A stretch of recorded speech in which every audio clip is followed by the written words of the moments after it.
शरीर, संतान, पत्नी, पुत्र, गृह, कुटुंब आदि ये सब असत्सु अपि, ये सब विनाशी हैं, लेकिन इनको भोगने में मनुष्य इतना मतवाला हो जाता है, निधनम पश्यन्नपि न पश्यति, इनके विनाश को देखकर भी अपने विनाश का स्मरण नहीं करता। दो बातन को भूल मत जो चाहे कल्याण, नारायण एक मौत को दूजे श्री भगवान। दो बातों का विस्मरण मत करो, एक भगवान को कभी मत भूलो, एक मृत्यु को कभी मत भूलो। मृत्यु भूलने से भगवान भूलते हैं, मृत्यु की याद बनी रहेगी तो भगवान की भी याद बनी रहेगी। हमारे पूज्य गुरुदेव पहाड़ी बाबा महाराज जिनकी चर्चा भी हम कर रहे थे, उनसे एक बार हमने पूछा, महाराज जी आपके अनुभव से भजन की परिभाषा क्या है, भजन का स्वरूप क्या है? तो बड़े प्रसन्न हुए प्रश्न सुनकर और बोले, बच्चा अपने जीवन की एक घटना सुनाते, उससे तुमको पता चल जाएगा भजन का स्वरूप क्या है। ले खाक चौक में पुजारी थे, गुरु महाराज कहीं जाने की अनुमति देते नहीं थे, त्यागी तपस्वियों की जमात आ गई। कहां जा रहे हो महात्माओं? बोले काशी में जा रहे, बनारस में रामनगर की रामलीला देखने जा रहे। पूरे बड़ी अद्भुत रामलीला होती, साक्षात राम जी लीला करते हैं। तो बोले हमारे मन में बड़ा भाव जगा कि चलें हम भी रामनगर की लीला देखें। अब गुरुजी से पूछेंगे तो गुरुजी मना कर देंगे, पूजा करते पूजा करो।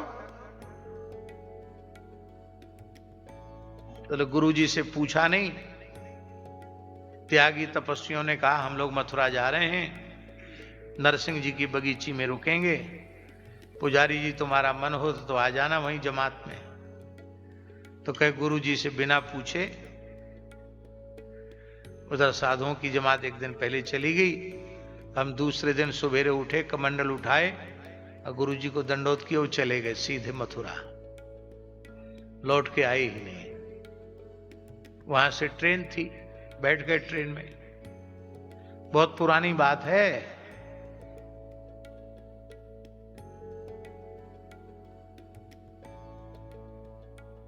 सौ साल से भी अधिक पुरानी बात होगी। उस समय लकड़ी झोंकी जाती थी ट्रेन में, लकड़ी जलाई जाती थी, तब ट्रेन चलती थी। तो अंग्रेजी जमाना था, कोयला वाली नहीं, कोयला वाली तो बाद में, पहले लकड़ी झोंक के चलाई जाती थी, लकड़ी जलाई जाती थी ट्रेन में, ऐसा भी हमने सुना। तो बैठ गए ट्रेन में, और ये मिर्जापुर का क्षेत्र जो है ना, बनारस के आसपास का मिर्जापुर का, विंध्याचल मिर्जापुर का क्षेत्र, यहां ट्रेन की मजिस्ट्रेट चेकिंग हो गई।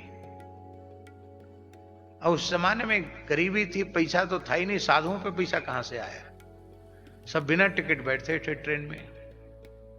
एक बंगाली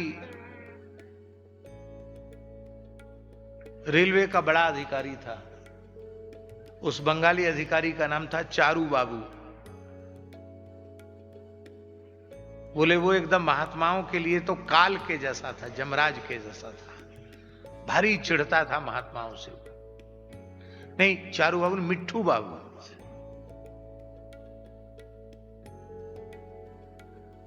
और बोले लाल पगड़ी वाले घोड़े पर चढ़े हुए अंग्रेज फौज आ गई, अंग्रेजों की, अंग्रेज सिपाही आ गए, जंगल में ट्रेन खड़ी हो गई। अब चलती ट्रेन से कूद कूद के महात्मा भागे, क्योंकि जेल में सबको जाना पड़ता, नहीं तो बड़ी यातना सहनी पड़ती। तो उस जमात में हम भी कूद के भागे, बिछुड़ गए जमात से। अब पहाड़, घोर जंगल, भटक गए रास्ते जंगल के, अकेले, पहली बार का मौका था ये। जंगल में छोटे छोटे मार्ग होते हैं जंगली पशुओं के, उन मार्गों में चल करके भटक गए, एकदम बीहड़ जंगल में पहुंच गए। एक देवी जी की मढ़ी थी पहाड़ के पास में, वो बहुत घना जंगल था, तो वहीं बैठ गए मढ़ी के पास, थोड़ा लकड़ी इकट्ठा कर लिया, जंगली गायों के गोबर के कंडे इकट्ठे कर लिए,